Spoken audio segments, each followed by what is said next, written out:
Excuse me sir.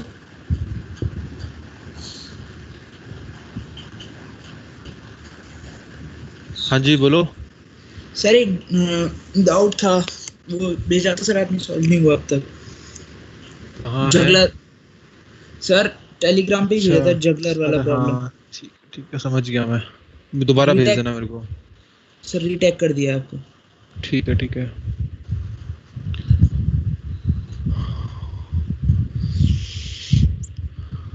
करते रहा करो, अगर मिस कर जाऊं तो करते रहो ऐसे। कभी कभी सीन होके भी स्किप हो जाता है। सर लिंक मिल गया आपको? लिंक भेजे थे। हाँ लिंक मिल गया मेरे को, मैंने देखा उसको। वेरिसेटियम। हाँ, वेरिटेशियम सर और कर्जिटन सर। हाँ सही और सर लगा मेरे बाकी को। और भी हैं सर। हाँ है ले तो सर लूंगा अभी बहुत। तो, वो ठीक लगे मेरे को भी। हाँ सर, एक सर वो है आई बायोलॉजी स्टोरीज, तो उसमें जो ग्रेट वो साइंटिस्ट होते हैं उससे बात अच्छा चलती है। अच्छा अच्छा अच्छा। वो बताते हैं उसमें था। हम्म, चलो सही है, गुड, पता है हम्म, आपको सब कुछ। सर सुनता रहता हूँ। चलिए कौन कौन आ गए हैं।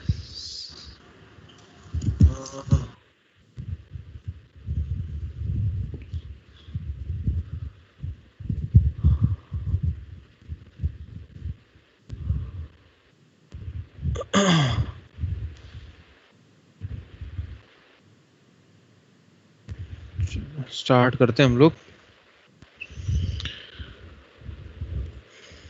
सर एक कंफ्यूजन रहता है मूविंग चार्जेस वाले से। जैसे किस चीज को लेकर के रहता है। सर उसमें जब वो बोलता है कि एक सर्कुलर कॉइल को हमने मतलब एन टर्न्स दे दिए, तो सर उसमें हम सोलेनॉइड लगाएंगे या फिर सर्कुलर कॉइल वाला ही फॉर्मूला लगाएंगे? वो थोड़ा गड़बड़ रहता है मेरा हर बार। अ, कैसे, एक ही जगह पे अगर घुमा रखे हैं तो सर्कुलर कॉइल होगा। अच्छा अगर स्प्रिंग जैसा बना रखा है तो सोलेनॉइड होगा। अच्छा, मतलब सर उन्होंने हाँ, क्वेश्चन क्वेश्चन भेजते तो होते ही नहीं थे, गड़बड़ हो जाती। Number of turns per unit length अगर दिया हुआ है तो सोलेनॉइड होगा। Okay sir. हाँ, क्योंकि number of turns per unit length solenoid के लिए डिफाइन कर सकते हैं। और यदि sir direct number of turns दे रखा है तो सर्कुलर कॉइल लगा दें? अब वो कहेगा ना कि एक जगह पर ही लपेट रखा है वायर सर को सेम प्रॉब्लम 10 मेरे टन। साथ भी आ रही है, कहाँ है वो प्रॉब्लम, दिखाओ जरा मेरे को, कहाँ लिखी हुई है आपके पास रेडीमेड प्रॉब्लम वो। क्योंकि सर में के नंबर ऑफ टर्न्स डाल रहे पर लेंथ कि बच्चा कौन सा फॉर्मूला लगा है, बट उसमें नोट पे नहीं लगाना पर होता, यूनिट सर्कुलर लेंथ, का अगर लगाना पड़ रहा है।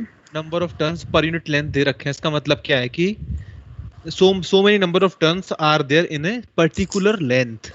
तो लेंथ किस में होती है, सर्कुलर कॉल में तो होती नहीं है। टर्न्स की बात करेगा, सर्कुलर कॉल में थोड़ा ना लेंथ हो जाएगी कि जो नंबर ऑफ टर्न्स आ जाएंगे।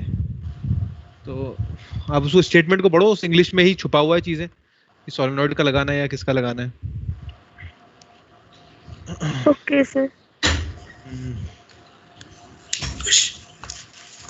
चलिए स्टार्ट करते हैं हम लोग।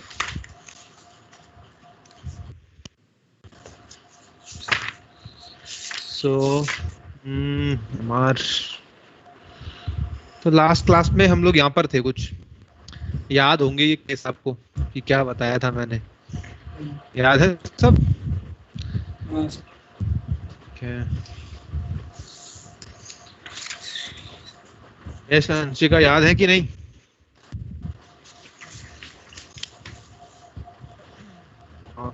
ई ओमेगा, तो यस, आई होप कि आपको सब कुछ ये पता होगा। बहुत अच्छे से हम लोगों ने किया था इस चीज को। आगे बढ़ते हैं। चलो, तो अगला सवाल अगले पेज पे लेते हैं। सर एक क्वेश्चन है। हाँ sir a 10 electron volt electron is circulating in a plane at right angles to a uniform field of magnetic induction minus 4 weber per meter square, तो ऑर्बिटल रेडियस बतानी है सर। क्या कह रहा है वो, फिर से कहो एक बार। a 10 electron volt electron 10 electron volt electron. अच्छा ठीक है। is circulating in a plane at right angles to a uniform field of magnetic induction minus 4 weber per meter square। ठीक है, चलो देखो इस सवाल को देखो। क्या कह रहे हैं ये लोग, सवाल देख लेते हैं। एक क्वेश्चन के साथ शुरुआत की जाती है आज की। 10 electron of energy 10 electron volt each लिखा हुआ है। हाँ सर उन्होंने सिर्फ एक इलेक्ट्रॉन की एनर्जी दी है 10 इलेक्ट्रॉन वोल्ट। हाँ तो यानी कि ईच मतलब हर एक का कितना है एनर्जी 10 इलेक्ट्रॉन वोल्ट है, ये टोटल कितना हो जाएगा 100 इलेक्ट्रॉन वोल्ट हो जाएगा। ठीक है, यानी कि 10 इलेक्ट्रॉन घूम रहे हैं एक साथ और मैग्नेटिक फील्ड कुछ इस तरह से दिया हुआ है। सर मैंने आपको टेलीग्राम पर कर दिया था। अच्छा चलो सवाल को देखता हूँ मैं क्या होगा।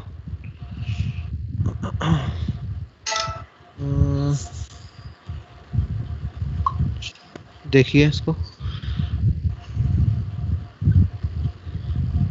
अच्छा ये है 10 इलेक्ट्रॉन वोल्ट। इस सवाल को देखते हैं। 10 इलेक्ट्रॉन वोल्ट इलेक्ट्रॉन है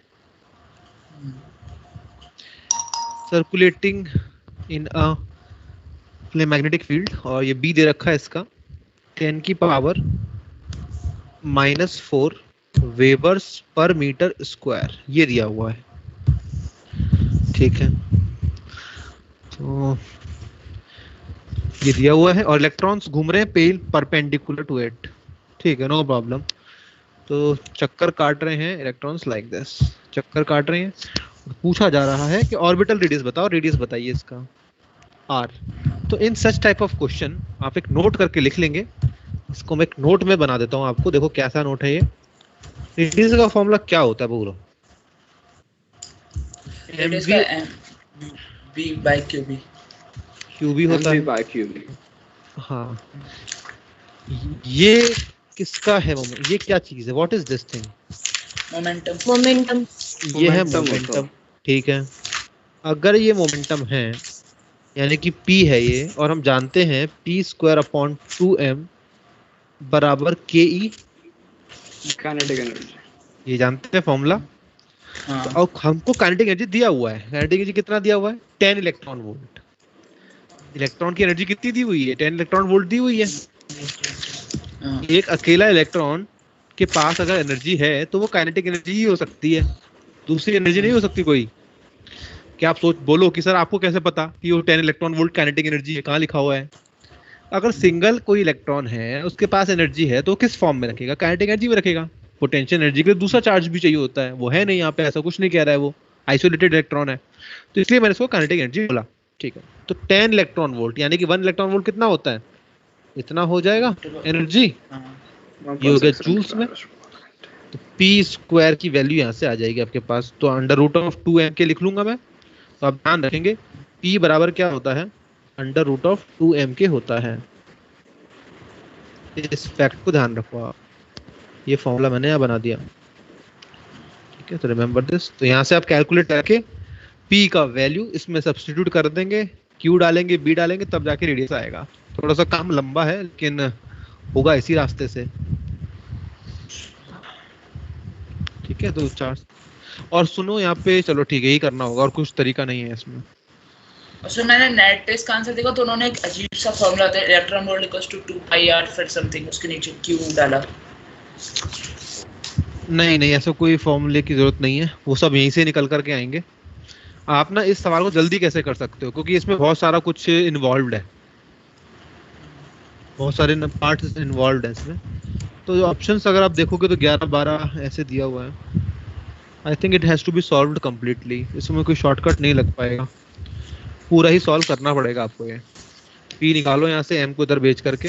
it is a very long process but it is the only process.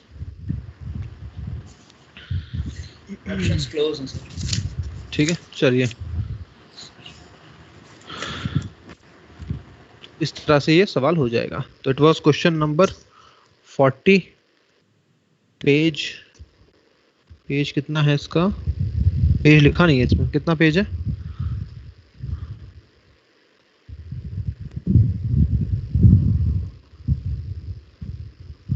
चलो होगा कुछ भी, ठीक है, तो ये सवाल हमने ऐसे करना है। सर आगे बढ़ते हैं हम 201 लोग। ठीक है, आगे बढ़ते हैं हम लोग और बाकी चीजें देखते हैं। तो लास्ट क्लास में हमने जो किया था वो हमको याद होना चाहिए, उसी के हिसाब से मैं आगे बढ़ता हूँ अब। तो लेट्स स्टार्ट। सर एक बार Exam- रिकैप कर देना वो वाला, क्या करना है मेरे को? पीछे वाला रिकैप कर देना, पिछले क्लास वाली जो लास्ट टॉपिक थी। अच्छा अच्छा, तो रुक जाओगे थोड़ा सा लास्ट में, ओके रुक जाना, ओके ठीक है? मेरे क्लास है नहीं इसके बाद, तो आपको बता दूंगा। चलो, तो देखिए यहाँ पे ईएमएफ इंड्यूस किसके बराबर आता है?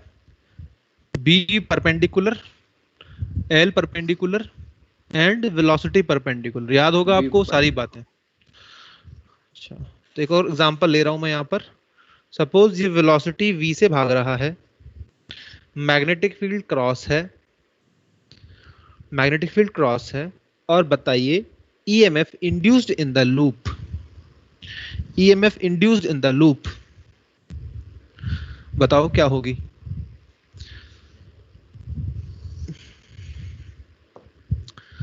लगाइए पूरा दिमाग और बताओ क्या आएगा इसमें। Find EMF induced. रेडियस कितना है सर ये? आर ले लो, आर ले लो। Find EMF induced in the loop.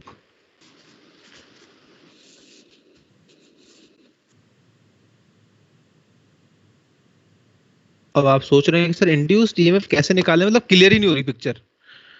पढ़ा हमने है लेकिन फिर भी पिक्चर क्लियर नहीं हो रही है। वो इसलिए नहीं हो रही है क्योंकि आपको रिवाइज नहीं हुआ हुआ, इसीलिए ऐसा हो रहा है। अगर आप ध्यान से देखोगे तो समझ में आएगा यहाँ पर। तो देखिए,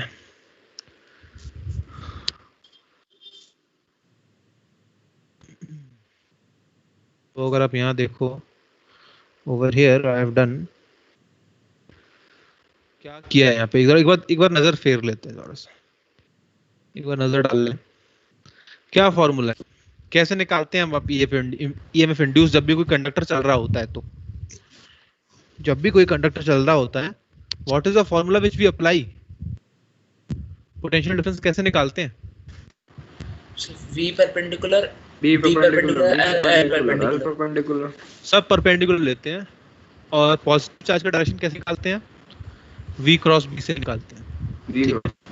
और l परपेंडिकुलर, ये l किसका परपेंडिकुलर है? पहली बात तो l होता क्या है? l होता है पॉजिटिव और नेगेटिव को जोड़ने वाला, उसका हमको लेना है परपेंडिकुलर। ठीक है, हम थॉरली रिवाइज रखा करो चीजों को एकदम टिप्स पर। ठीक है, तो ऐसे हमने सवाल किए थे। तो इस सवाल में मैं क्या पूछना चाह रहा हूँ आपसे, यहाँ पूछा है मैंने, तो यहाँ मैं पूछना चाह रहा हूँ कि बताओ ईएमएफ कितना इंड्यूस होगा इस लूप में?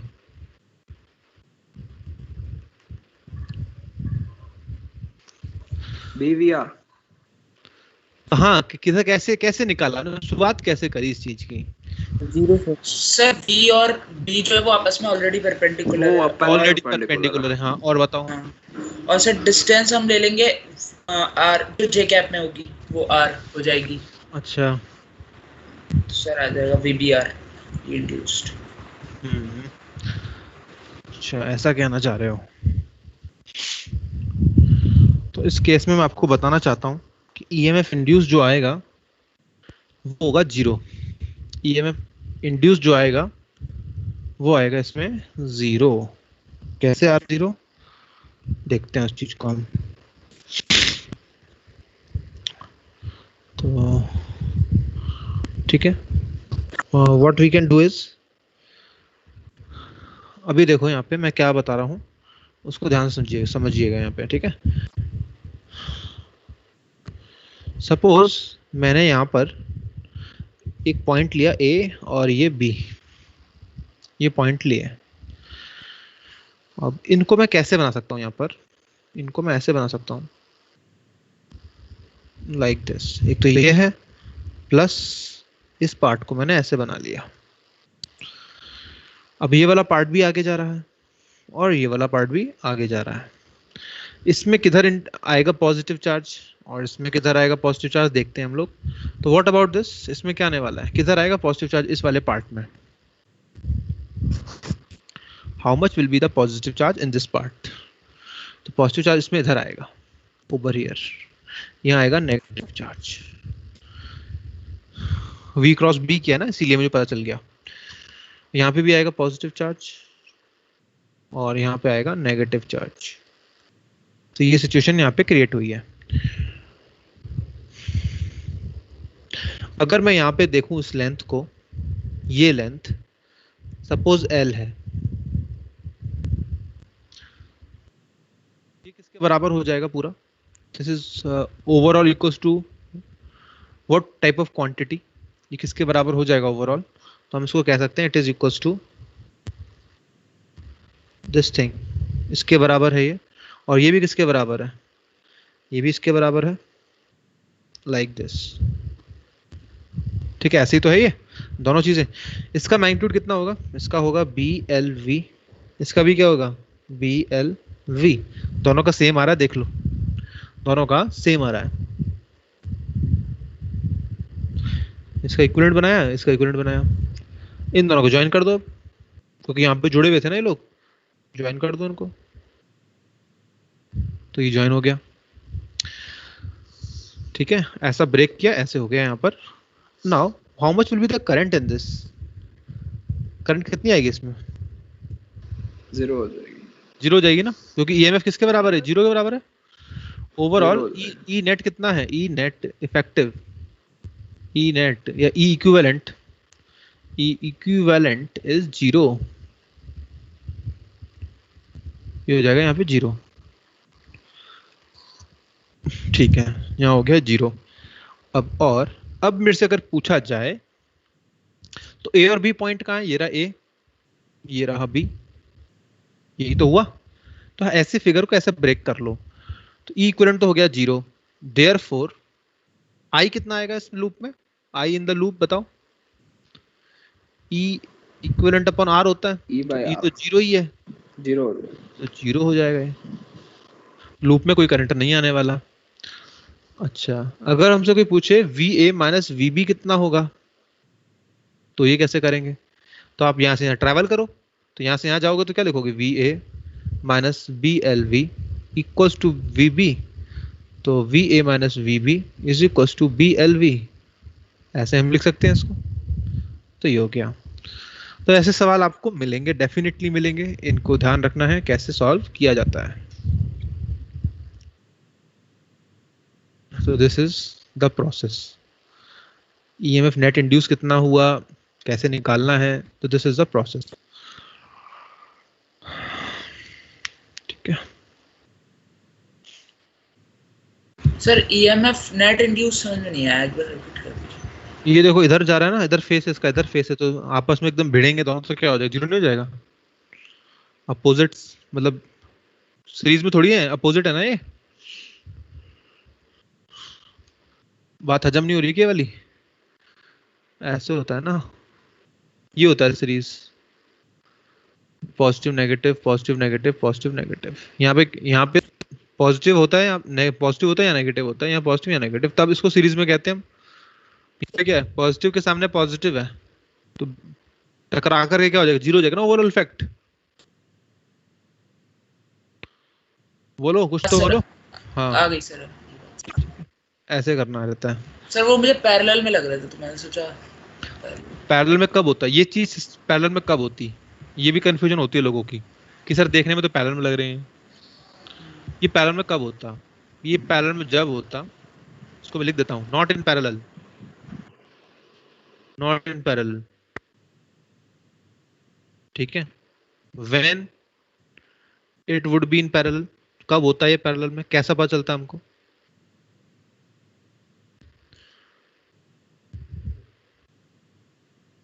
वो जब होता जब ऐसा कुछ मैं बनाता यहाँ पे, ये है BLV, ये है BLV, जब ऐसा कुछ होता, यहां से कुछ और भी निकल रहा होता, किसी और को लेकर के हम बात करते हैं यहाँ पे, तब होता पैरेलल में, या मान लो कुछ है। Now for this resistance this combination will be in parallel. But यहाँ पे क्या होगा, यहाँ पे करंट तो इसी में घूमेगी ना, यहाँ पे करंट तो इसी में घूमेगी इसमें ऐसे करके, तो ये पैरेलल में कहाँ हुआ, सीरीज में हुआ, सेम करंट फ्लो कर रही है। पर इस वाले केस इसमें आपको निकालना पड़ता है। तो ये सर्किट भार वाले से जुड़ा हुआ है, यानी भार को करंट सप्लाई करेगा, तो now it is in parallel, अब है ये पैरेलल में, ठीक है। तो this is the thing which you have to keep in mind. Sir आपकी आवाज बीच बीच में कट रही है। अच्छा कट रही है, चलो। तो ये पैरेलल में ऐसा रहता है। आगे बढ़ते हैं और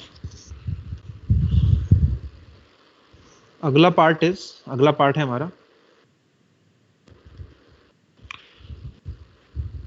तो हमने चार्ज फ्लोन के बारे में तो कोई बात नहीं करी कि चार्ज फ्लोन किसके बराबर होता है, डेल्टा फाई बाई आर, ऐसा कुछ बात तो नहीं किया होगा हम लोगों ने अभी तक कि charge flown in a loop is delta phi by R. क्या हमने कुछ ऐसा किया है? नहीं किया। चलो ठीक है, अब हम बात कर लें थोड़ी सी और। तो थोड़ा पुराना टॉपिक है, मतलब इसके पिछले से पिछले क्लास का टॉपिक। तो ईएमएफ इंड्यूस्ड का फॉर्मूला होता है, दो फॉर्मूले हैं इसके ना, दो फॉर्मूले बनते हैं इसके। एक तो होता है इंस्टेंटेनियस वाला, instantaneous EMF which is equals to minus d phi by dt, and another one is average EMF. Average EMF is minus delta phi by delta t. तो एवरेज वर्ड जब यूज होता है तो डेल्टा फाई यूज किया जाता है, ठीक है। तो it is flux final minus flux initial upon delta T. तो ये ईएमएफ इंड्यूस दो तरह के, एक तो इंस्टेंटेनियस और एक एवरेज। इंस्टेंटेनियस पे हम सवाल कर चुके हैं, एवरेज पे हमको सवाल देखने के कैसे किए जाते हैं, इस पे सवाल कैसे किए जाते हैं ये हमको देखना है। तो हम दोनों को ही यहाँ पे अभी पिक करते हैं, दोनों के बारे में देखते हैं अभी। तो सपोज मैं एक क्वेश्चन लेता हूँ यहाँ पर, question is like this.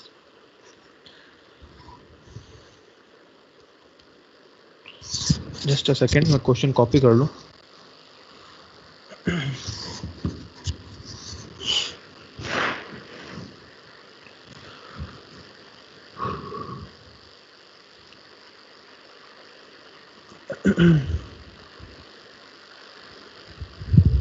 Just a second.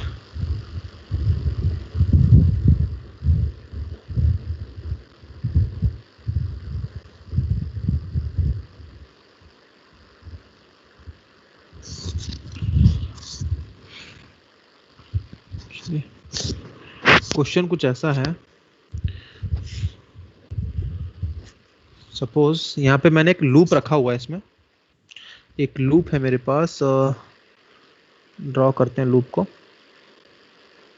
Square loop है और यहाँ magnetic field into the board, और ये इसका एक्सिस ऑफ रोटेशन है।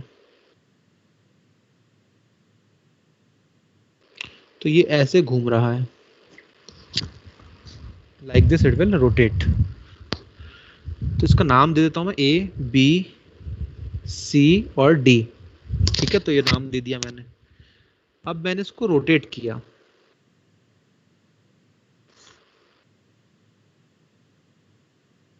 इसको किया रोटेट 180 डिग्री। इसको रोटेट कर दिया मैंने, और कितना है थीटा इस वक्त, 180 डिग्री थीटा पहुंच गया रोटेट करने के बाद। जब मैं इसको रोटेट कर दूंगा इस तरह से, तो बी किधर आएगा, ये वाला बी किधर मिलेगा आपको, ए वाली जगह, ए वाली जगह पे आ जाएगा। तो यहाँ पे आ जाएगा बी, यहाँ पे आ जाएगा सी, और ए आ जाएगा इधर, और ए बी सी डी आ जाएगा इधर। तो ये सिचुएशन हो गई। अच्छा, ये क्रॉस मैग्नेटिक फील्ड है, अंदर जा रही है। तो अगर क्रॉस है मैग्नेटिक फील्ड तो ये लूप कैसे घूम रहा है? इस तरह से घूम रहा है अंदर की तरफ जाएगा ये। देखो रोटेशन ऐसे है ना, तो it is flipping in this manner. अगर ऊपर से आप देखोगे ना, ऊपर से अगर आप देखोगे तो एंटी क्लॉकवाइज ये क्लॉकवाइज घूम रहा होगा। ठीक है, ऊपर से कैसा घूम रहा है ये, यहां से अगर हम देखें तो इट इज क्लॉकवाइज सेंस होगा इसके घूमने का, ऊपर से देखने पर। अच्छा, क्योंकि ये लूप है जो कि घूम रहा है इस तरह से क्लॉकवाइज सेंस में, तो इसमें से फ्लक्स जो पास कर रहा था उसके बारे में क्या कहना है आपका? अभी ज्यादा पास कर रहा है जो आपको दिख रहा है, या थोड़ी देर बाद ज्यादा पास करेगा? अभी ज्यादा पास कर रहा है या थोड़ी देर बाद ज्यादा पास करेगा? बताओ क्या कहने हैं आपके?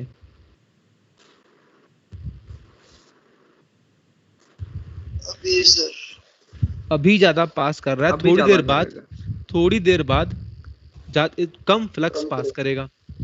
फ्लक्स कम पास करेगा क्योंकि घूम जाएगा ना।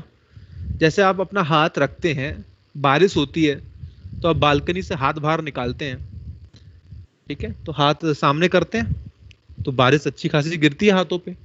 पर अगर अपने हाथ को आप रोटेट कर लेंगे, रोटेट करने की कोशिश करो, घुमाओ उसको, फ्लैट एकदम सामने एकदम खड़ा कर दीजिए, हाथ को सामने से मोड़ दीजिए उसको 90 डिग्री, तो उस वक्त आपका हाथ सबसे कम भीगेगा। ठीक है, तो ऐसे ही है, जब आप इसको घुमाएंगे तो इसका एरिया कम होगा, तो फील्ड लाइंस जो कि इसमें से होकर के जा रही थी वो अब कम जाएंगी, ज्यादा नहीं जाएंगी जो पहले जाया करती थी। ठीक है, इस बात को समझ पा रहे होंगे। तो जब फ्लक्स इसमें से कम पास करेगा, यानी फील्ड लाइंस कम पास करेंगी, तो फ्लक्स भी क्या होगा? कम होगा। बिकॉज फ्लक्स क्या होता है? Number of field lines passing area, number of field lines passing. तो जब ये घूमने लगेगा तो फील्ड लाइंस कम पास करेंगी, है ना, कम पास करेंगी। तो क्या होगा उस केस में? लेंज रूल क्या कहता है?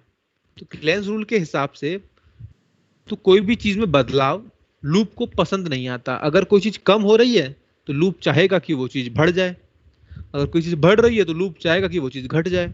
तो इस केस में क्या हो रहा है? फ्लक्स कम हो रहा है, तो लूप को ये बात बर्दाश्त नहीं होगी और लूप क्या करेगा? उस फ्लक्स को बढ़ाने की कोशिश करेगा। तो फ्लक्स कैसे बढ़ा सकता है कोई भी लूप? फ्लक्स कैसे बढ़ेगा? इस मैग्नेटिक फील्ड लाइंस को बढ़ा करके तो फ्लक्स बढ़ेगा, क्योंकि पहले ज्यादा जा रही थी अब कम जा रही है मैग्नेटिक फील्ड लाइंस। तो जो लूप का काम रहेगा वो फील्ड लाइंस को इंक्रीज करना रहेगा, कि फील्ड लाइंस को मैं इंक्रीज कर दूं किसी भी तरह से। तो करंट कैसे फ्लो करना चाहिए लूप में? बताइए, क्या इस सिचुएशन में करंट किधर फ्लो करेगा? Tell me. क्लॉकवाइज होना चाहिए। इसमें करंट कैसे फ्लो करेगा इस वाले में? क्लॉकवाइज। क्लॉकवाइज होना चाहिए। क्लॉकवाइज होगा। क्लॉकवाइज क्यों होगा? जरा बताएं, जरा थोड़ा सा समझाओ मेरे को, क्लॉकवाइज ही क्यों होगा? सर क्योंकि क्लॉकवाइज होने से मैग्नेटिक फील्ड अंदर आता है और तो मैग्नेटिक फील्ड बढ़ाना ही है। अच्छा, क्लॉकवाइज होने से यहाँ पे बनता है साउथ पोल, और साउथ पोल में मैग्नेटिक फील्ड अंदर जाता है और हमको बढ़ाना तो है ही, इसीलिए क्लॉकवाइज आएगा। क्लियर? ये बात सबको समझ में आ गई कि क्लॉकवाइज क्यों आया करंट? ठीक है, तो यहां पर आ रहा है current clockwise. Is it clear with everyone? अगर नहीं है तो बताओ, मैं दोबारा बता सकता हूं। डाउट हो तो पूछ लो अभी। क्या क्लियर है ये? Yes Rajul, clear? Yes sir. चलिए, यस सर, क्लियर सर। ठीक है, अब इधर आ जाते हैं, इधर आते हैं। 180 पे आ चुका है ये लूप घूम करके 180 आ रहा है, आ चुका है। अब ये और आगे जाना चाहता है, इसका मन कर रहा है कि और आगे चलते हैं, घूमते हैं थोड़ा सा और। इसमें करंट किधर जाएगा इस वाले में? वैसे ही घूम रहा है जैसे क्यों? रीजन तो देखो यार, ऐसे क्यों बोल रहे हो? यहाँ पे करंट बताओ, डायरेक्शन किधर होगा? सेम होगा या अलग होगा? अलग होगा। तो इस डायग्राम में मैं इधर बनाऊं एरो? यूं कहना चाह रहे हो आप? एरो में इधर बनाऊं? यू मीन टू से मैं ऐसा कर दूं? क्या आप ये कहना चाह रहे हैं? सोचो। सर क्लॉकवाइज ही होगा, जैसा पहले था वैसे ही। क्लॉकवाइज ही आना चाहिए। क्लॉकवाइज आना चाहिए, बस अपने अपने आप पे पहले ही भरोसा आना रखो, चाहिए। अपने आप पे भरोसा रखो और सही कह रहे हो, क्लॉकवाइज ही आना चाहिए। और तो कोई रीजन दिख नहीं रहा हमको, बिल्कुल सेम ही तो है, फर्क क्या है? तो क्लॉकवाइज ही आना चाहिए। अब आपको तो लग रहा है कि सर दोनों में सेम आया है करंट, पर करंट सेम नहीं है, अलग हो चुका है। करंट अलग हो चुका है, आपको पता नहीं चला। इसी को जादू कहते हैं, यही मैजिक है। आपकी आंखों के सामने चीजें बदल गई हैं। देखो कैसे बदली।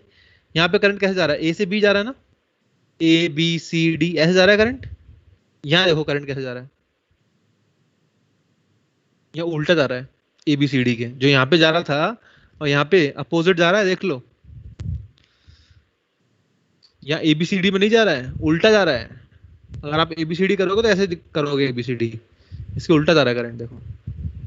तो यहाँ का करंट और यहाँ का करंट बदला हुआ है, आपको लगा नहीं, लेकिन फिगर में एकदम सेम बनाया है। लेकिन अगर आप इस लूप की बात करेंगे तो करंट का डायरेक्शन चेंज हो गया है, करंट पलट चुका है, रिवर्स हो चुका है। ठीक है, तो this is the thing, reverse हो चुका है यहाँ पे current.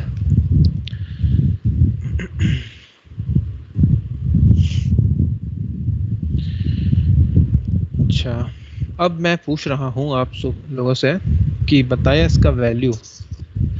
Find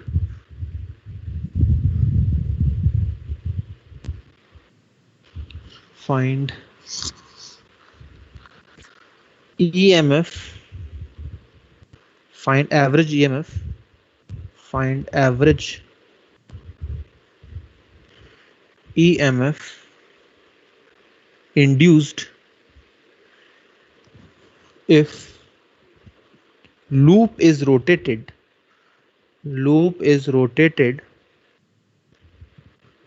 by 180 degree in time first 0.01 second, second 0.05 second. Find average EMF. Okay. अब इस सवाल को करने से पहले आपको कुछ नॉलेज का होना जरूरी है। तो फ्लक्स EM जो निकालने जा रहे हैं हम, एवरेज EMF निकालने जा रहे हैं, और इसको मैं सॉल्व करके दिखाता हूं आपको। तो एवरेज EMF का फॉर्मूला क्या है? जो भी कोई चीज एवरेज होती है उसको इस सिंबल से हम डिनोट करते हैं, ऐसा सिंबल लगा देते हैं फॉर एवरेज क्वांटिटी। और यहाँ पे मैंने लगाया D phi by dt, D phi by delta T, delta phi by delta T. तो what is delta phi? It is phi final minus phi initial by delta T, ये है। अब how to find the phi? Phi निकालने का तरीका क्या होता है? It is B dot A, ये निकलता है फाई इस तरह से। And what about the direction of A? A के बारे में क्या कहना है आपका कि ए का डायरेक्शन किधर लिया जाता है? परपेंडिकुलर होता है सरफेस, सरफेस के परपेंडिकुलर होता है। तो दो परपेंडिकुलर पॉसिबल है इसके, तो लूप के तो कौन सा लिया जाए?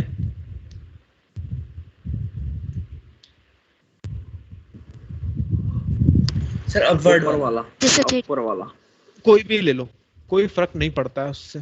ठीक है, कोई भी फर्क नहीं पड़ता है, कहीं सा भी कोई सा भी ले लो, पर जो आप ले रहे हैं उसको भूलना मत बस। ठीक है सर वो परपेंडिकुलर वाला नहीं था, VBL वाला? क्या VBL क्या कह रहे हो आप? नहीं कुछ नहीं। अच्छा, हाँ, तो यहाँ पे हम फ्लक्स निकाल रहे हैं, B डॉट A कर रहे हैं। एरिया वेक्टर मेरे को लेना है। एरिया वेक्टर मैं कैसे लूं?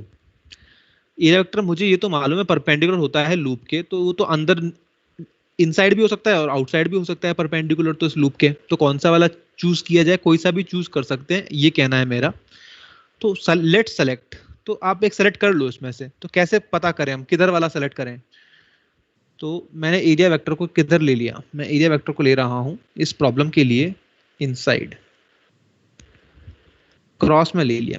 क्रॉस में नहीं लिया मैंने, जस्ट अ सेकेंड, मैं ऐसा कह रहा हूं कि एरिया वेक्टर मैंने लिया है ABCD को कर्ल कर लो, curl finger in the direction of ABCD, curl finger along ABCD. This is my area vector. ये है मेरा एरिया वेक्टर. कर्ल कर लो फिंगर ABCD के along, तो किधर आएगा इस केस में? किधर आएगा? हेयर किधर आ रहा है? इनसाइड आ रहा है. तो आपकी मर्जी है, लूप में आपको एरिया वेक्टर लेना है. ABCD के अलोंग आप ले रहे हैं, यानी कि आप ABCD के अलोंग अपना राइट हैंड का फिंगर्स कर्ल करेंगे तो थंब किधर आएगा? आउटसाइड आएगा, इनसाइड आएगा. वो है डायरेक्शन ऑफ एरिया वेक्टर का. और डायरेक्शन ऑफ एरिया वेक्टर बदलना नहीं चाहिए. अगर आपने किसी एक लूप के लिए एरिया वेक्टर डिसाइड कर रखा है कि मैं ABCD के अलोंग लूंगा, तो वही रहना चाहिए, उसको बदलना नहीं है आपको. तो यहाँ पे बताइए एरिया वेक्टर का डायरेक्शन किधर है?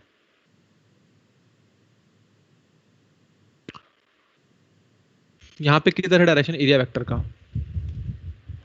आउटसाइड. आउटसाइड है बिकॉज ABCD के अलोंग आप फिंगर्स कर्ल करो, ABCD के अलोंग कर्ल करो फिंगर, तो ये आ जाता है, इस बार डॉट आ जाता है. ये ध्यान रखना है आपको, ठीक है. तो ये इंपॉर्टेंट बात है, एरिया वेक्टर का ट्रेस करना. क्यों मैं ऐसा मेथड अप्लाई कर रहा हूँ? ऐसा मेथड क्यों अप्लाई कर रहा हूँ? क्योंकि आप भूल जाएंगे. आप खुद सोचिए. देखो मैं आपको बताता हूँ कैसे. वीडियो दिखा रहा हूँ आपको मैं. जस्ट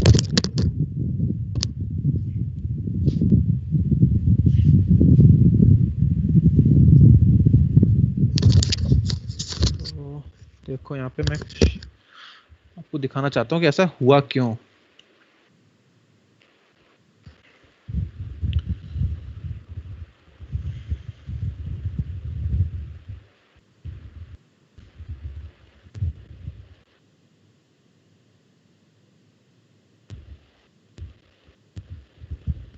तो देखिए, सपोज ये मेरा हाथ है, यहाँ पे हाथ दिया हुआ है. एरिया वेक्टर किधर है? मान लो अभी इधर है, तो ऊपर है एरिया वेक्टर. इसको आप 180 डिग्री घुमाओ तो किधर आ गया? अब उल्टा हो गया ना, एकदम अपोजिट हो गया कि नहीं? ये कह रहा हूँ. अभी ऐसे है तो 180 डिग्री घुमाया इसको मैंने, तो ऐसे हो गया. ऐसे घुमाया तो नीचे हो गया. तो ये 180 डिग्री पे घुमाता हूँ जब मैं, तो यही चीज उल्टा हो जाता है. देखो ऐसे देख पा रहे होंगे आप. ऐसा है तो ऐसे घुमाएंगे तो ऐसे हो जाएगा, लाइक दिस. तो इसीलिए डायरेक्शन ऑफ एरिया वेक्टर क्या हो जाता है? रिवर्स हो जाता है. ठीक है, तो this you have to remember.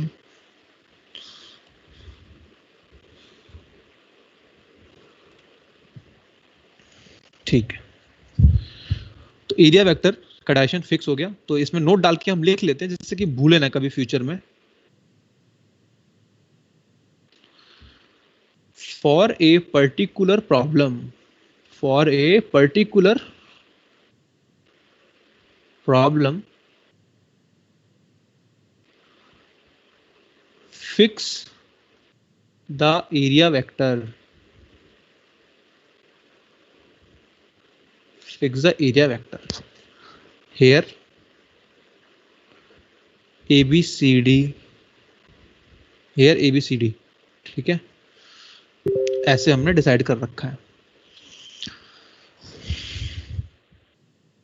तो फ्लक्स इनिशियल कितना आएगा? What do you have to say about the flux initial? क्या कहेंगे initially? It is BA cos 0 degree. BA हो जाएगा सिर्फ. What about final flux? It is BA cos 180 degree, क्योंकि अब एरिया वेक्टर अबव है और मैग्नेटिक फील्ड अंदर है, तो दोनों के बीच में कितना एंगल है? 180 डिग्री एंगल है. फाइनल सिचुएशन हो गई है. ये इनिशियल सिचुएशन थी, ये फाइनल सिचुएशन है. तो it is minus of BA. ये हो गया. यहाँ पे फॉर्मूला क्या कहता है? Minus of flux final, it is minus BA minus of BA upon delta T. ये आ गया. इसको अगर हम देखें तो it is 2BA by delta T. ये E इंड्यूस आ गया एवरेज. अब इसमें टाइम दे रखा है मेरे को 0.01 एंड 0.05. तो मैं क्या करूंगा? टाइम को यहाँ पे पुट कर दूंगा.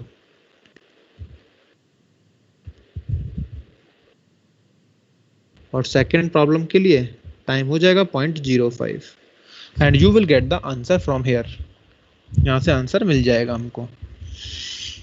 ठीक है, तो ऐसे हम निकालते हैं ईएमएफ इंड्यूस। और इस तरीके को ध्यान रखो कि जब भी लूप को घुमाया जाता है तो एरिया वेक्टर का डायरेक्शन उल्टा हो जाता है।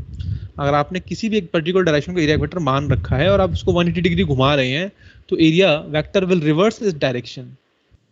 ठीक है, तो ये बात आपको ध्यान रखनी है। तो और केस देखते हैं इसमें, और एग्जांपल्स देख लेते हैं। हाँ जी बोलो। सर जो आपने लेफ्ट लूप बनाई थी उसके साइड में नोट में क्या लिख रखा है एक बार बताना। वो नोट में लिखा है for a particular problem fix area vector, fix area vector, या यूं कह दो fix direction of the area vector.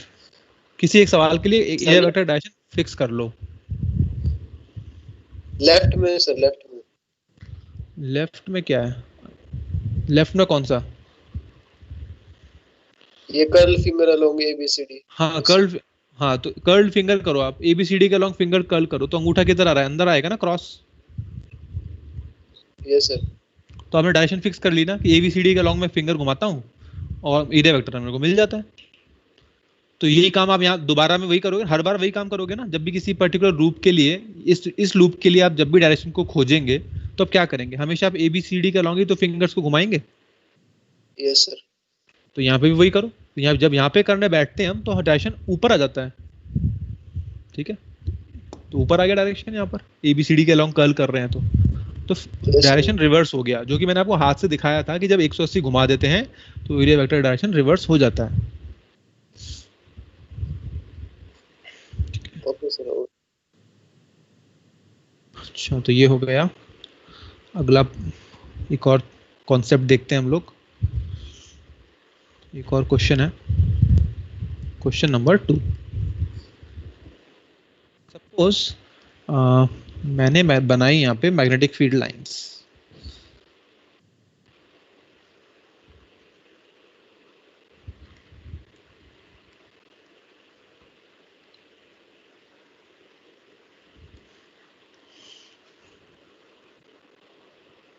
तो these are the magnetic field lines, और इसमें मैंने रखा हुआ है एक लूप।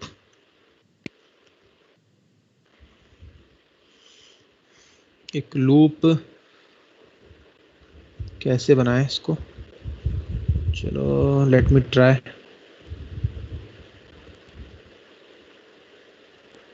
नहीं बनेगा। तो मैंने इसमें लूप रखा एक कुछ इस तरह से रखा कि ऐसे रखा मैंने,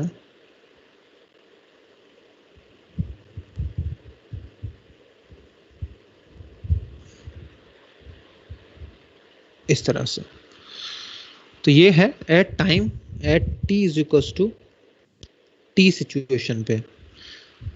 ये है हमारा मैग्नेटिक फील्ड लाइंस, और at T equals to T पे क्या हो रहा होगा वो भी बना लेते हैं यहाँ पे कि at T equals to T पे क्या हो रहा होगा।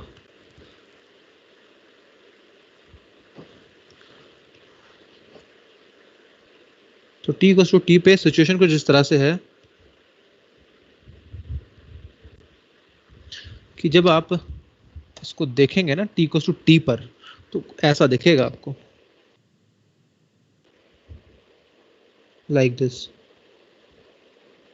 So this is the situation at t equals to 0 initial, at t is equals to 0। तो इस एरिया वेक्टर किधर है? इसका किधर होगा? इसका एरिया वेक्टर इधर होगा, पैरेलल हो जाएगा, ऐसे हो जाएगा ना, एरिया वेक्टर हो गया इधर। तो थीटा कितना है इस केस में? 0 डिग्री।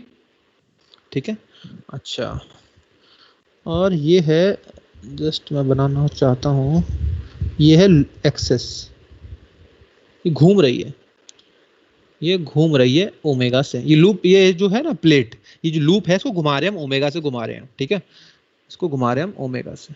यहाँ दिखा देता हूँ एक्सेस कि ओमेगा से इसको घुमाना शुरू कर दिया हमने। 0 पे ये हालात थे, आफ्टर टाइम टी ये ऐसा हो गया, जब मुड़ जाएगा तो ऐसा दिखेगा हमको। ठीक है, इस केस में एरिया वेक्टर किधर होगा? ऐसे होगा, कहीं किसी एंगल पे होगा, किसी एंगल पे होगा एरिया वेक्टर। कितना एंगल बना रहा होगा इससे? थीटा एंगल बना रहा होगा। अच्छा, कैन यू फाइंड, और यहाँ पे मैं बता देता हूँ कि यहाँ पे n टर्न्स दिए हुए हैं, इसके n टर्न्स दिए हुए हैं, तो फ्लक्स कितना होगा, flux as a time at time t, तो how much will be the flux at time t, तो formula which we will use is b dot a, use करेंगे फॉर्मूले को, तो इसको सॉल्व करेंगे तो आएगा B A cos of theta, सहमत हो? Yes sir. B dot A आएगा ना? हाँ, कितने Yes, sir. टर्न्स हैं, n टर्न्स हैं, तो n टर्न्स हैं तो उतना ही फ्लक्स भी आ जाएगा, हर लूप से b डॉट ए आएगा, तो n टर्न्स हैं तो कितना हो जाएगा टोटल, b डॉट ए तो हो जाएगा एक टर्न से इनटू n करने से आ जाएगा टोटल फ्लक्स, तो ये हो जाएगा n B A cos theta, और थीटा किसके बराबर होगा, ओमेगा टी के बराबर होगा कि नहीं? Yes, theta will be equals to yes sir. Omega T, तो यहाँ लिख देते हैं हम n B A cos omega T, तो आ गया ये flux as a function of time, समय के साथ फ्लक्स कैसे बदल रहा है, ऐसे बदल रहा है। ओके, अब बाय फैराडेज लॉ मैं क्या कहूंगा, by Faraday's law EMF induce किसके बराबर होता है, minus D phi by D T के, मेरे को इक्वेशन दी हुई है ना, equation is given over here, so I am using minus D phi by D T. जब आप डिफरेंशिएट करेंगे इसको तो व्हाट यू विल गेट, बताइए, ये तो माइनस है, इसका formula you will get N B A omega minus of sine omega T, concept clear, omega sine minus sine omega T हो जाएगा, और जो ओमेगा टी में है वो ओमेगा बाहर आ जाएगा, ये हो गया, तो इस माइनस से माइनस टकराएगा और ये खत्म हो जाएगा, so we will get N B A omega sine omega T, तो this is the EMF induced. वाह, यानी कि बैटरी आ गई, बैटरी आ गई इसके अंदर, क्या वैल्यू है इस बैटरी की, इट इज दिस वैल्यू, ये वैल्यू है एन बी ए ओमेगा। ठीक, तो can we plot the graph of this, इसका ग्राफ कैसा होगा, इसका ग्राफ बना सकते हैं, इसका ग्राफ होगा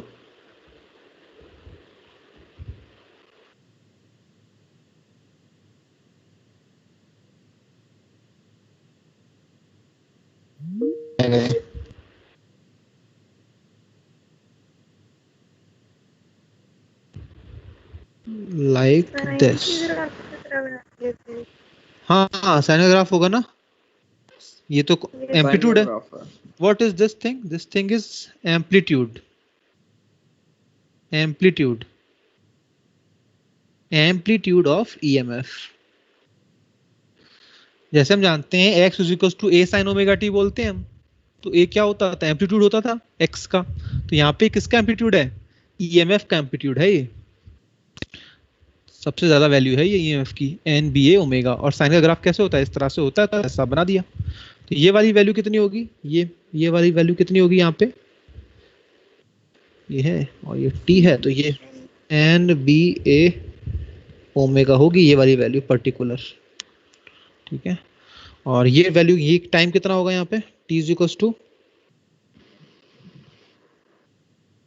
2 पाई बाई ओमेगा होगा, यहाँ पे जो वैल्यू है 2 पाई बाई ओमेगा होगा, तो इस तरह से ईएमएफ इंड्यूस आ गया, तो यहाँ पे देखो क्या आ रहा है, प्लस, यहाँ पे क्या है माइनस, यहाँ पे प्लस, यहाँ पे है माइनस, क्या कहते हैं इसको, AC source, AC source, alternating source, यानी ईएमएफ पॉजिटिव हुआ, फिर नेगेटिव हुआ, फिर पॉजिटिव हुआ, तो इसी वजह से करंट भी क्या होती है, सीधी होती है, उल्टी होती है, सीधी होती है, उल्टी होती है,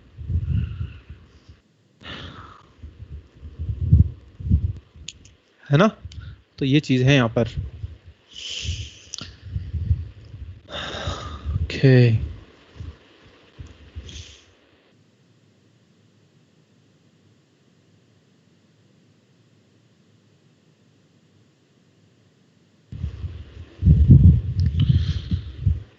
अच्छा, तो ये चीज भी देख ली हमने कि ऑल्टरनेटिंग सोर्स कैसे तैयार होता है, ऑल्टरनेटिंग सोर्स इस तरह से तैयार होता है। हाइड्रो इलेक्ट्रिक पावर प्लांट में जरा सा देखते हैं यहाँ पे, अगर कुछ मिल जाता है तो just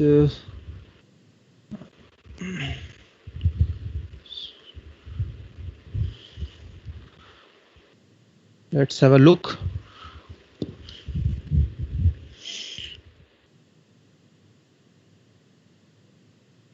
Hydroelectric.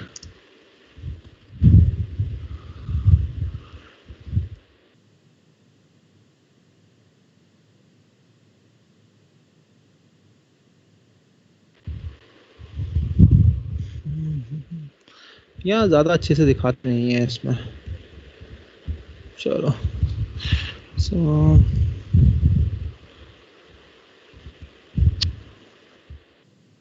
Hydro electric power plant,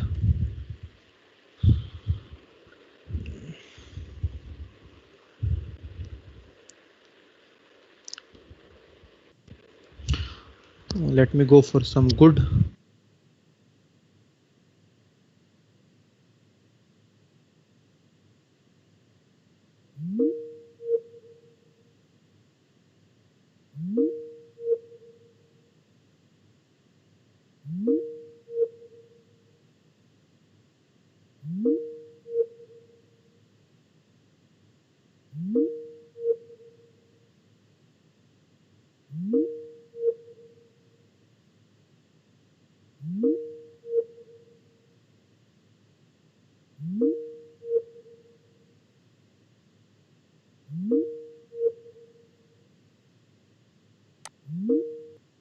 तो यहाँ से रास्ता खुला होता है, यहाँ पे डैम में बीच में रास्ता होता है ऐसे, यहाँ से पानी भागता हुआ नीचे जाता है, ऐसे पानी भागता हुआ जाएगा। और दिख रही है टरबाइंस, टरबाइंस टरबाइंस दिखाता हूँ कैसी होती हैं। टरबाइंस होती क्या है, दिस इज द टरबाइंस।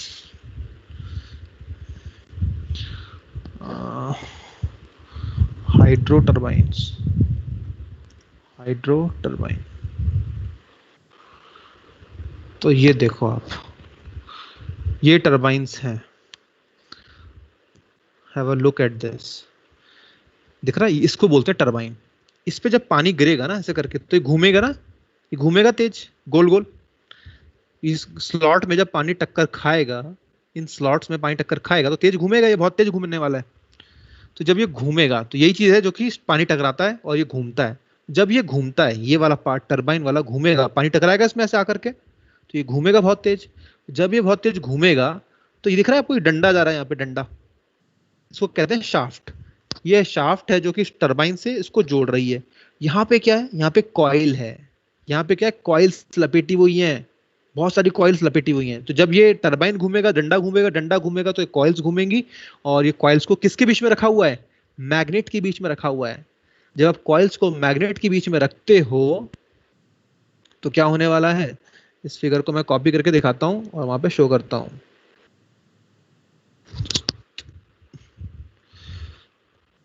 तो देखिए व्हाट विल हैपन।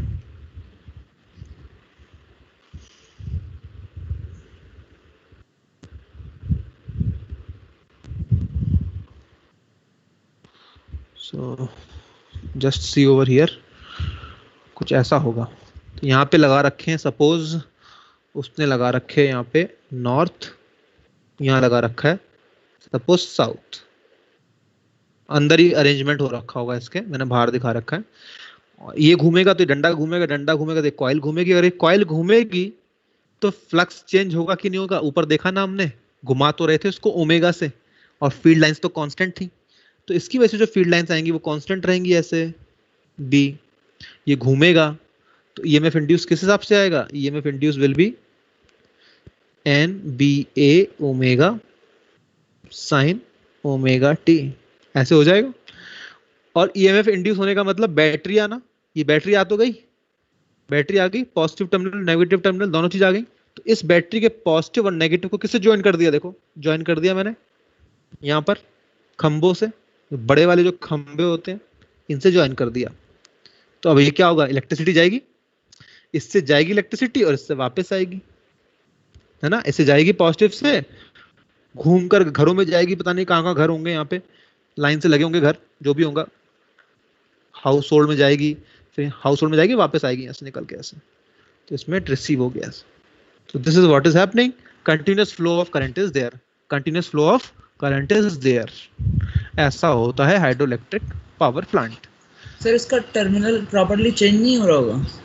हो रहा होगा, टर्मिनल प्रॉपर्ली चेंज हो रहा होगा, कभी यहाँ पे प्लस है यहाँ पे माइनस है, तो उल्टा हो रहा होगा ना, ये नेगेटिव हो जाएगा फिर ये पॉजिटिव हो जाएगा। तो ये करंट कभी जाएगी कभी आएगी, तो किसी इंस्टेंट पे मैंने बना रखा है, किसी इंस्टेंट पे ऐसा हाल हो रखा होगा। बाकी सर इसका एक सिमुलेशन है। क्या है?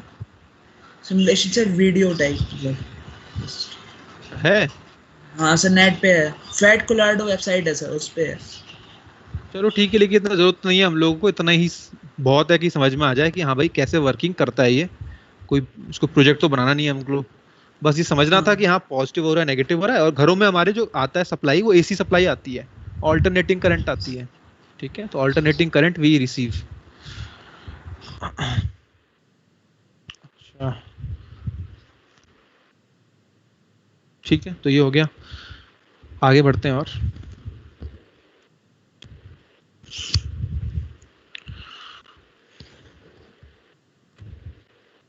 Charge flow in a loop, charge flow in a loop,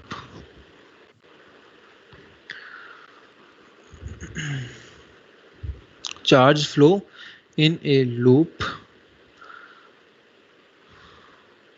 चलो ठीक है। तो EMF इंड्यूस हम जानते हैं, it is equals to minus of D phi by D T, और मैं चाहूँ तो उसका मॉड ले सकता हूँ कि प्लस वैल्यू ले लूँ मैं सिर्फ, और डायरेक्शन तो लेंस रूल से निकाल लेंगे। तो आई इंड्यूस किसके बराबर आ जाएगा? अगर ई इंड्यूस ये है तो I induce will be E induced divided by R हो जाएगा, where R is the resistance of coil, resistance of coil या लूप। तो आई क्या होता है? वी अपॉन आर होता है, तो this is acting as a V और अपॉन आर। अच्छा तो ये हो गया यहाँ पे। और also we know I is what, D Q by D T, I is D Q by D T, charge flow D Q by D T, तो चार्ज अपॉन टाइम। ये क्या होता है? It is D phi by D T, तो ये होता है E induce कितना है? D phi by D T है। तो यहाँ पे आप क्या देखेंगे कि डी टी से डी टी चला जाएगा, तो we are left with dq is equals to d phi by r, dq is equals to d phi by r. What is this dq? Small charge flow, small charge flow when small charge flow है ये, ठीक है, इसको ध्यान रखना है। now integrate to calculate, now integrate to calculate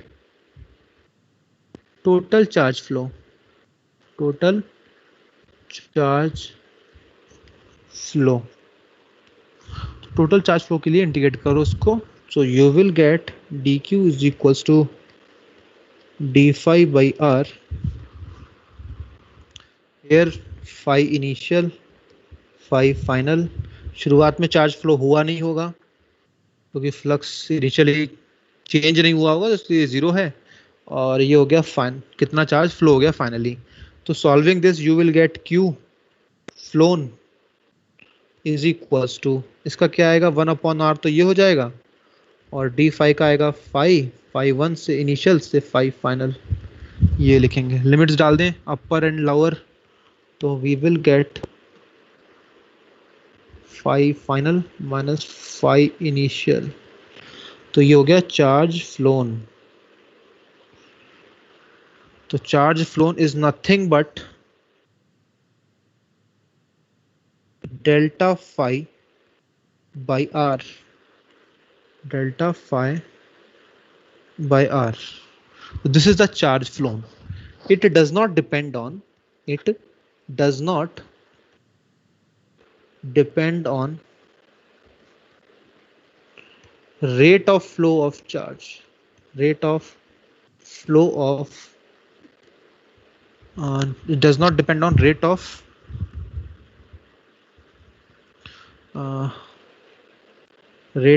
change of flux, rate of change of flux, but only on flux change. Rate पे depend नहीं करता, सिर्फ किस पे डिपेंड करता है कि फ्लक्स चेंज हो रहा है कि नहीं हो रहा है. बस फ्लक्स चेंज होना चाहिए. जितना फ्लक्स चेंज होगा डिवाइड बाई कर दो R, आपको पता चल जाएगा कि कितना चार्ज फ्लो किया. That's it. ये है सिचुएशन इसमें.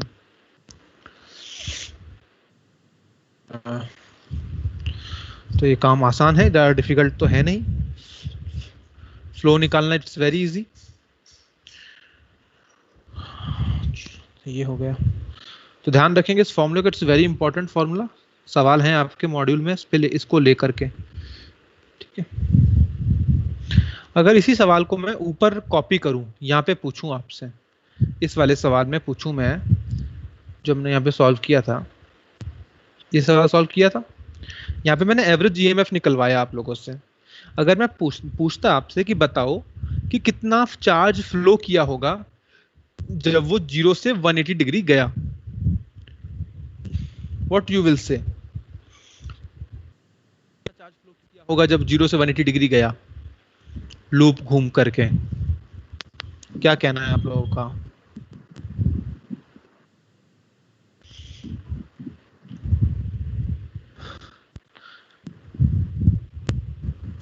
Yes, waiting for the answers. 2BA by R. 2BA by R आएगा. तो क्या इस बात पे डिपेंड करेगा कि वो 0.01 में कितना होगा, 0.05 में? नहीं No, sir. इस बात पे डिपेंड करेगा ही नो नहीं, सर. क्योंकि उसको रेट से तो मतलब ही नहीं है. उसको तो मतलब है कि मैं चेंज हुआ कि नहीं हुआ. तो उसको रेट से मतलब नहीं है. काम हुआ ना, फ्लक्स चेंज आ गया. अब कितनी जल्दी आया कितना धीरे आया इस बात से मतलब नहीं है उसको. फ्लक्स चेंज आ गया, यस आ गया, कितना आया, 2BA आया. That's it. 2BA divided by R will be the answer. ऐसा हम कह सकते हैं. अच्छा, तो ये हो जाएगा आंसर. ऐसे सवाल आते हैं तो ऐसा हम लिखेंगे.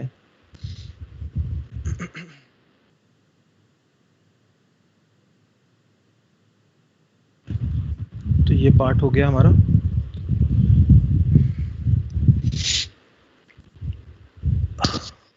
तो हमेशा आप क्या लेंगे, इसका मॉड लेंगे. समझ रहे हैं? मॉड क्यों कह रहा हूं मैं?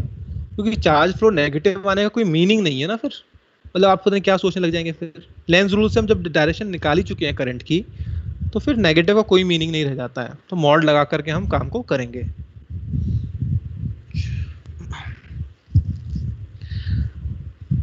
तो ये बात हमने समझ ली.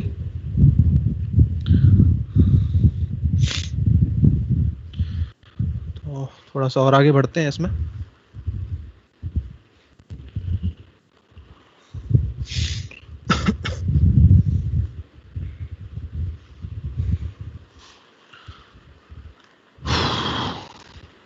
चलिए, let's take one more.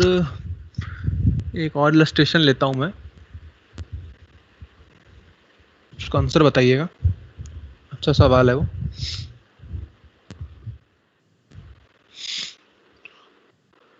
Question number 3. Number 3 is, क्या कर रहे हो कुशाग्र?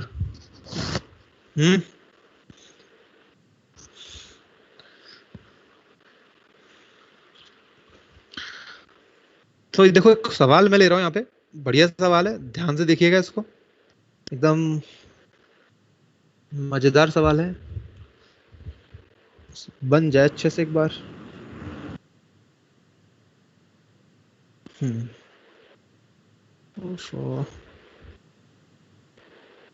ठीक है.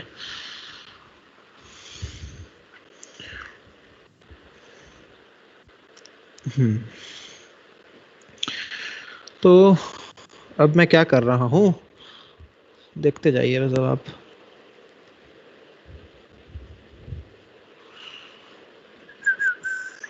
So the question is like this. ये कंडक्टिंग रॉड है, भागी जा रही है, रुकने का नाम नहीं ले रही रॉड ये वाली। बाकी भी सब कंडक्टर ही हैं।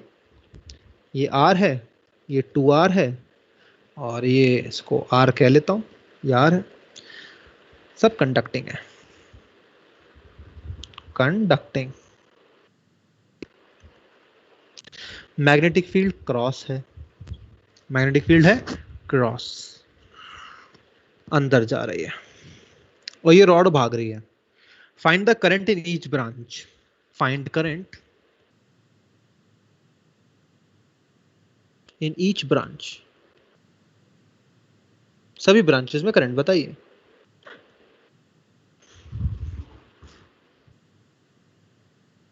तो सवाल को कैसे संपन्न किया जाए, कैसे सॉल्व किया जाए इसको?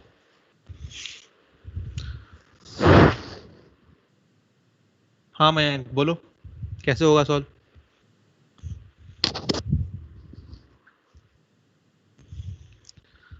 R 2R, ये रॉड भाग रही है, बस बाकी सब कुछ रुका हुआ है। ये रॉड भाग रही है, ये रॉड भाग रही है, is equivalent to what?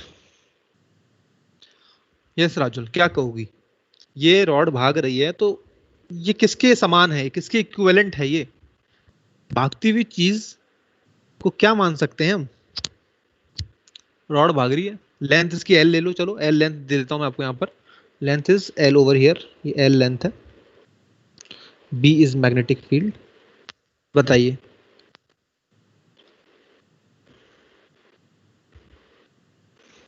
Sir एक सेल है जिसका कोई इंटरनल रेजिस्टेंस।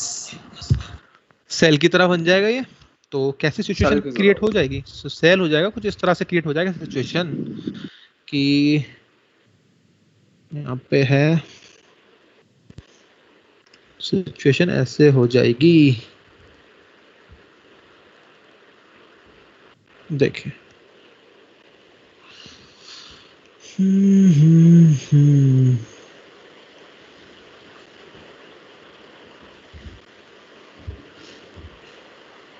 ऐसे कितना होगा इसका EMF?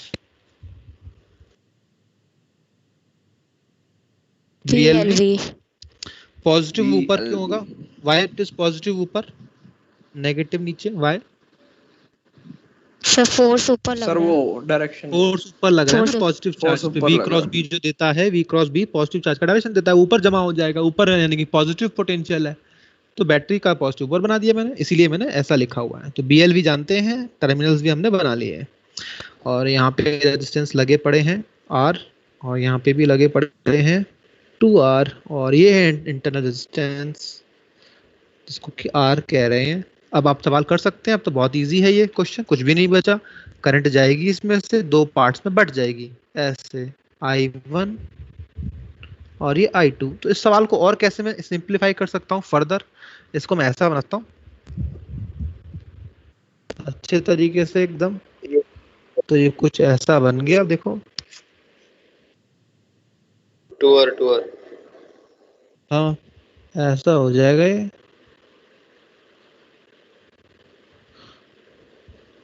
ये R हो गया, ये हो गया R, और ये 2R। ये लो, ये जा रही है करंट I2 I1। अब तो काम इजी है, I निकाल सकते हैं, ये वाला I निकाल सकते हैं हम लोग। ये वाला I कितना होगा बताओ?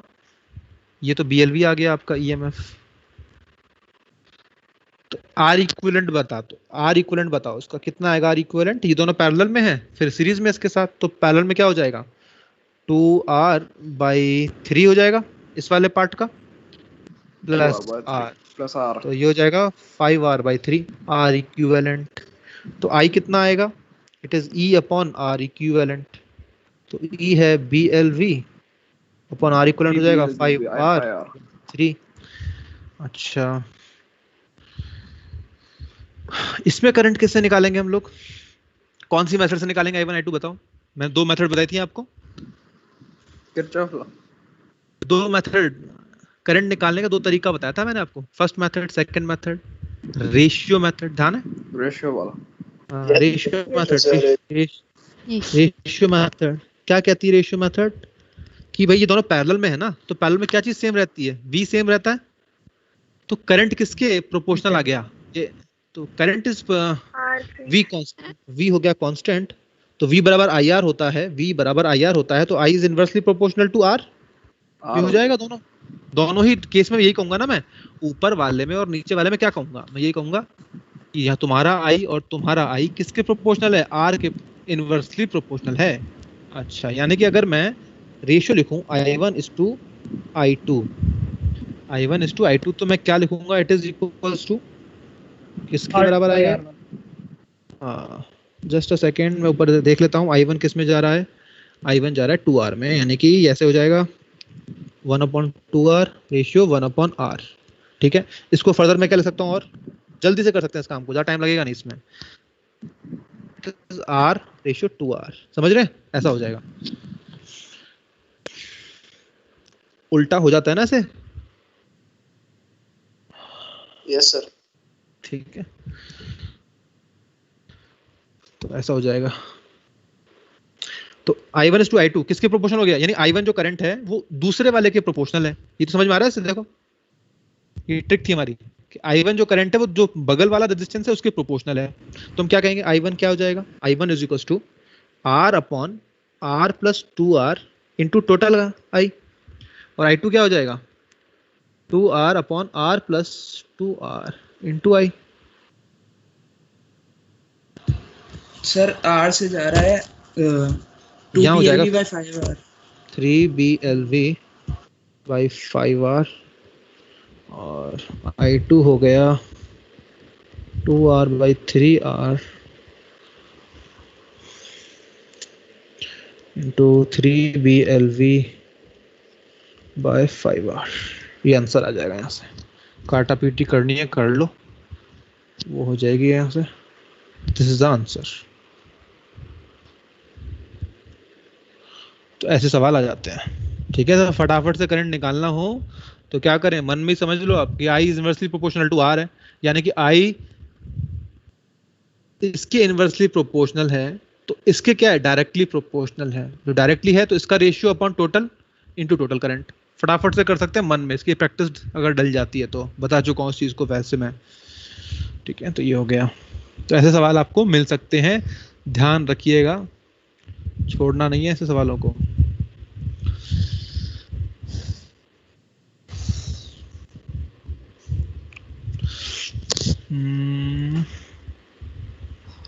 ओके, एक और question, question number 4,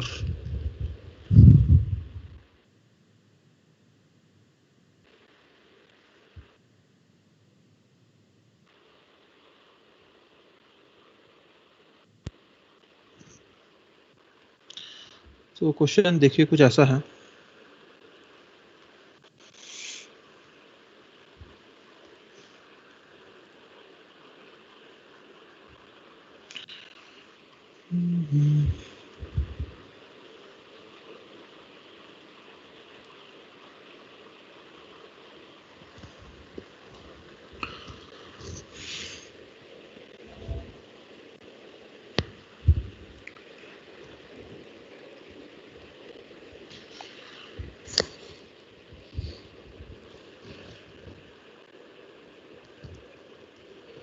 conducting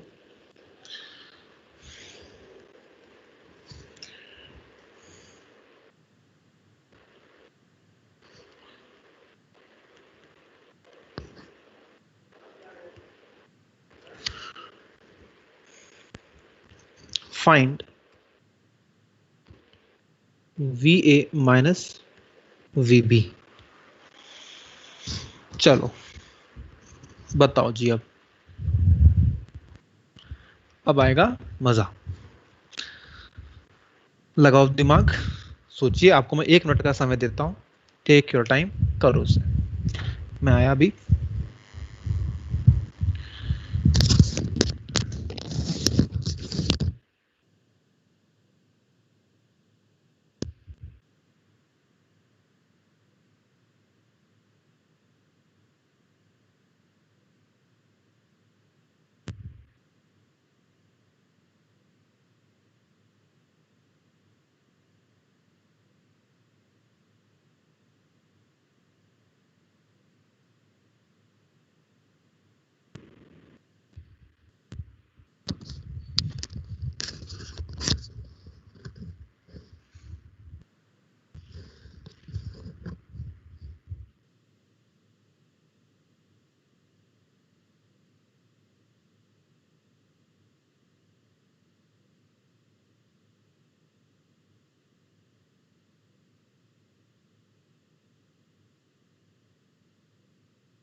yes, हुआ किसी से?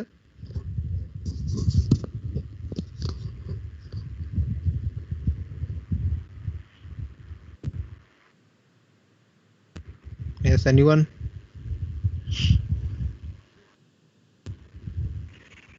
सर BV 6 पाई RV। चलो देखते हैं क्या होगा। तो लेट्स बिगिन। देखो, कुछ कुछ लग रहा है ठीक हो भी सकता है। तो कैसे करना है सवाल? ये भाग रहा है ना, लॉसेस जा रहा है इधर, इधर जा रहा है, ये सब कंडक्टर ही है। ये भी कंडक्टर है, जो नीचे रेल है ये भी कंडक्टर है। तो इसका इक्विवेलेंट बनाओ जरा, इसका इक्विवेलेंट बनाते हैं। तो इसका इक्विवेलेंट बनाओ, कैसे बनेगा? It is like this it will be, कितना होगा? B L, L is how much? कितना एल? 4 pi R. ये क्या मतलब है? 4 पाई आर क्या होता है? 4 आर नहीं होगा? 4R होगा। 4 पाई आर क्यों बोला तुमने, बताओ? हाँ, जमा तो ऊपर होगा ना हाँ, जब हाँ ये सर्कल है, यहाँ पे जमा होगा पॉजिटिव चार्ज। ठीक है, ठीक है। इलेक्ट्रिक, मैंने आपको एक चीज और बताई थी, ध्यान होगा। इलेक्ट्रिक फील्ड कैसे होती है? ऐसे जाती है ना पूरी दुनिया, इस रीजन में ऐसे होती है इलेक्ट्रिक फील्ड। तो अलोंग द इलेक्ट्रिक फील्ड हम क्या कहेंगे? कितना लेंथ कवर करना पड़ रहा है यहाँ से यहाँ तक? 4R करना पड़ रहा है ना, तो भी हम निकाल सकते हैं इस चीज को। तो B 4R इंटू V कहेंगे। अच्छा, तो ये हो गया 4B इंटू 4RV, ऐसे बना दिया। तो ये है पॉइंट ए। फिर आगे जा रहा है ये ऐसे, ऐसे जा रहा है ये। फिर ऊपर क्या हो रहा है यहाँ पे, बताओ? यहाँ पे क्या होगा? इस जगह पे कहाँ आ रहा है पॉजिटिव चार्ज? नीचे आ रहा है, ऐसे हो जाएगा। और दिस इज द पॉइंट, ये हो रहा पॉइंट बी। ये कितना वैल्यू होगा? B into 2R into V, ये हो गया। अब VA माइनस VB कर सकते हैं ना, तो VA माइनस ऑफ BRV, यहां से यहां गया, फिर minus of 2BRV is equals to VB, ये हो गया। तो VA minus VB is equals to 6BRV। ध्यान रखना है आपको ये बात, ठीक है? क्लियर? ये आंसर। तो देखो सवाल देखो किस में कन्वर्ट हो गया, कैसा लग रहा था और कैसा आंसर आया। तो बड़े अच्छे ही खेल खेल जाते हैं सवाल बनाने वाले। तो आप उसका समझदार बन के ये सवाल सॉल्व करना कि क्या पूछ रहा है ये। मैग्नेटिक फील्ड भी दिया है, VA माइनस VB पूछ रहा है, हमको ये सब चीजें पता रहनी चाहिए। ठीक है, ये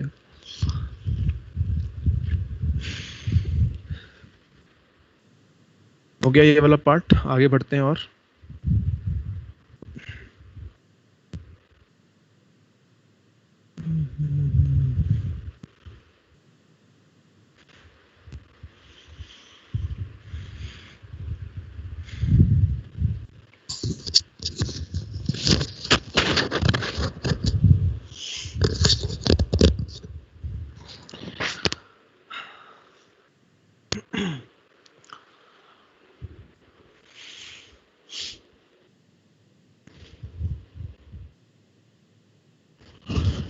तो अगला टॉपिक है हमारा, इसको मैं ये हो गया हमारा। तो नेक्स्ट टाइम के हिसाब से 15-20 मिनट हैं अभी।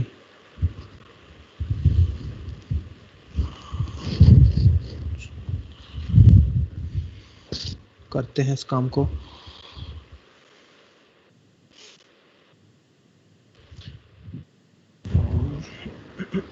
एक क्वेश्चन और मेरे को लेना है, just a second.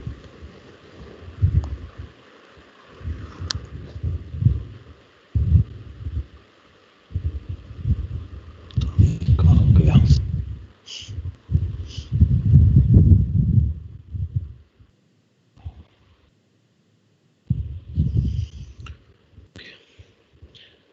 Next topic I am taking is self-inductance. Self-inductance. So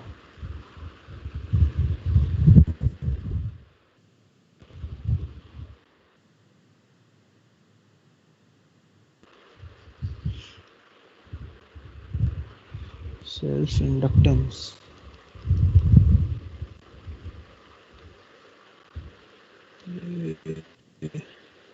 छोड़ो इसको।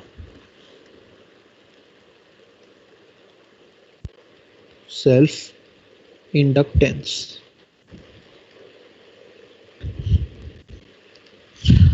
क्या होता है? सेल्फ इंडक्टेंस तो ऐसा समझिए,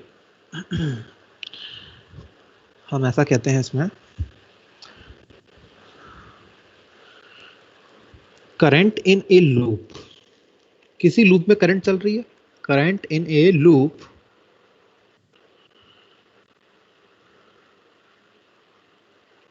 causes flux within the same loop, within the same loop also. Current in a loop can cause flux within the same loop. How is it possible? तो let's take an example. एक example लेता हूं यहाँ पे। Suppose ये circle है, इसमें current run कर रही है, करंट आई रन कर रही है, इसका रेडियस है आर, ठीक है। अच्छा, सेंटर पे यहाँ पे कितना होता है magnetic field due to this current? Magnetic field कितना आता है?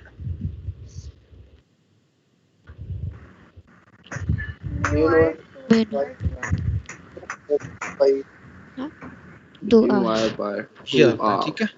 अच्छा, ये आ गया,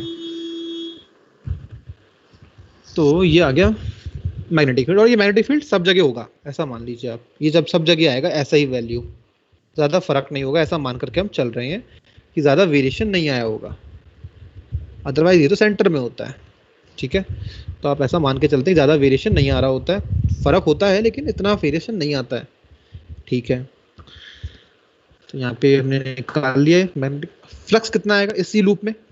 फ्लक्स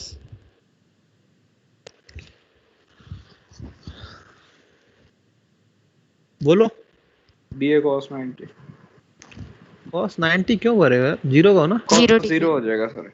हाँ, 19 mu naught I by 2r into area बोलो, ये हो गया। तो क्या बचा? Mu naught pi R by 2 बच गया इंटू आई, यहाँ पे आ गया, ये हो गया फ्लक्स। ये आया फ्लक्स। तो ये किसका फ्लक्स है? खुद की करंट को खुद ने ही अपने में ही क्या किया? फ्लक्स पैदा कर लिया। समझ रहे? खुद की करंट खुद के ही लूप में फ्लक्स पैदा कर रही है। तो इससे होगा क्या? मतलब क्या दिक्कत है? मतलब why are we studying this? तो समझ में आ जाएगा आपको। तो ये जो पार्ट होता है ना, आपको ये जो पार्ट दिख रहा है, इस पार्ट को क्या कहते हैं? इसको कहते हैं self inductance. Self inductance denoted by L, denoted by L. ऐसा यूनिट इज हेनरी। ऐसा यूनिट कितना है? हेनरी। ये हेनरी है, ठीक है। सब यूनिट्स क्या होती हैं? सब यूनिट्स वो हो सकती है मिली हेनरी, ऐसा हो सकता है कहीं, तो इट इज इक्वल टू 10 की पावर माइनस हेनरी होगा, तो ऐसा दिख सकता है। तो एल का जो यूनिट होता है वो हेनरी होता है एसआई में। अगर कोई कहेगा तो ऐसा कह सकता है मिली हेनरी, तो इसका मतलब होगा कि 10 की पावर माइनस 3 हेनरी, ठीक है। तो फ्लक्स का अब क्या फॉर्मूला आ गया फिर? फ्लक्स इज इक्वल टू क्या आ गया? तो हम कहेंगे ना, हम ये कहेंगे कि फ्लक्स इज इक्वल टू हो गया एल इंटू आई, ये हो गया ना, बोलो। अब से हम क्या कहेंगे? अब से हम कहेंगे कि फ्लक्स का ये फॉर्मूला है, तो ये फॉर्मूला आ गया फ्लक्स का आज से। अगर आपको सेल्फ इंडक्टेंस दे दे कोई और करंट दे दे, फ्लक्स कैसे निकालोगे? एल इंटू आई करके निकाल के दे दोगे उसको, भाई ये लो फ्लक्स अपना पकड़ो, ठीक है। तो इसको कहते हैं सेल्फ इंडक्टेंस। सेल्फ क्यों कह रहे हैं? खुद की करंट खुद में फ्लक्स प्रोड्यूस करे, इसलिए सेल्फ यूज किया जा रहा है, ठीक है। यहाँ पे तो लिख लीजिए, खुद की करंट जब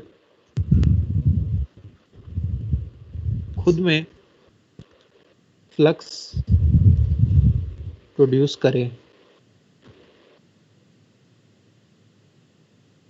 तब होता है ये सेल्फ इंडक्टेंस वाला कॉन्सेप्ट। तो इस हिसाब से फिर बाकी फॉर्मूले भी क्या हो जाएंगे सर? ई इंड्यूस क्या हो जाएगा बताओ फिर? फ्लक्स अगर चेंज हो रहा है तो minus D phi by D T हो जाएगा, D phi by D T. हाँ। अब फाई कितना है, फ्लक्स कितना है, फ्लक्स की वैल्यू डाल दो इसमें, तो L I by D T. L क्योंकि कांस्टेंट रहता है, एल तो बदलेगा नहीं, तो आ जाएगा minus L D I by D T. ये हो गया ई इंड्यूस्ड। अगर ई इंड्यूस निकालना हो ऐसे केसेस में तो इस फॉर्मूले की सहायता लेंगे, E induce is equal to minus L D I by D T. अच्छा, ये बात है। हाँ जी, अब देखो, अब आएगा मजा। तो ये आ गया फॉर्मूला। क्या ये फॉर्मूला कोई अलग फॉर्मूला है? क्या ये D phi by D T से अलग है? कुछ नहीं, अलग नहीं है, ये D phi by D T ही है। ये formula D phi by D T ही तो है, बस फाई का वैल्यू ये हो गया था इसलिए ऐसा दिख रहा है ये। अदरवाइज हमने करा क्या? D phi by D T ही तो किया है, कुछ नया काम नहीं करा है, ध्यान रख लीजिएगा। पहली बात तो ये, यहाँ कंफ्यूजन हो जाती है कुछ लोगों को कि पता नहीं नया फॉर्मूला है सर। ये नया नहीं है, फ्लक्स का ही को डिफरेंशिएट किया है, फ्लक्स ने अपने आप को इस हिसाब से डिजाइन कर लिया है, इसलिए फॉर्मूला इस हिसाब से डिजाइन हो गया है, बहरूपिया बन गया, लेकिन है फॉर्मूला वही, ठीक है। अच्छा, ये फॉर्मूला एज इट इज कब यूज करेंगे? We will use this formula as it is when I is given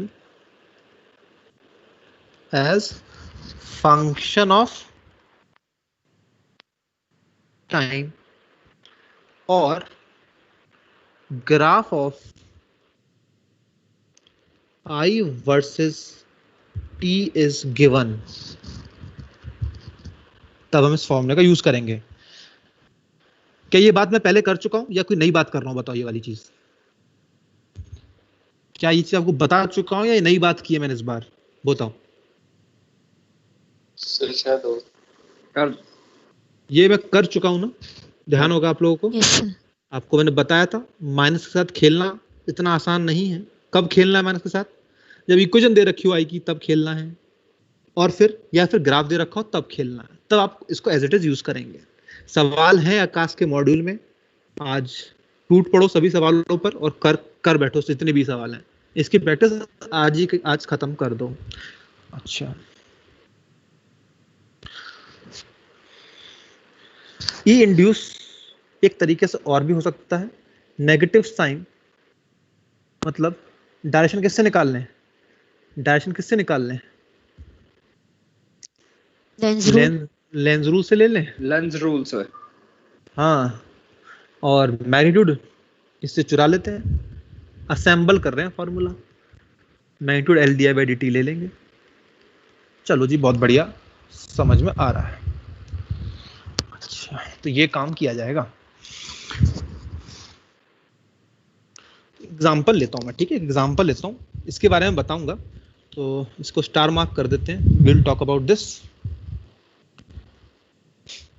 example ले रहा हूं मैं, finding self inductance of solenoid. Finding self inductance of solenoid. Solenoid का सेल्फ इंडक्टेंस फाइंड करना है।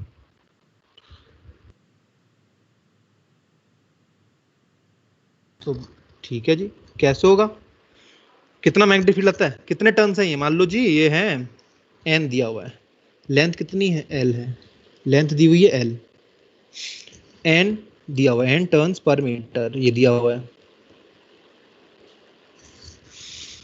ठीक है।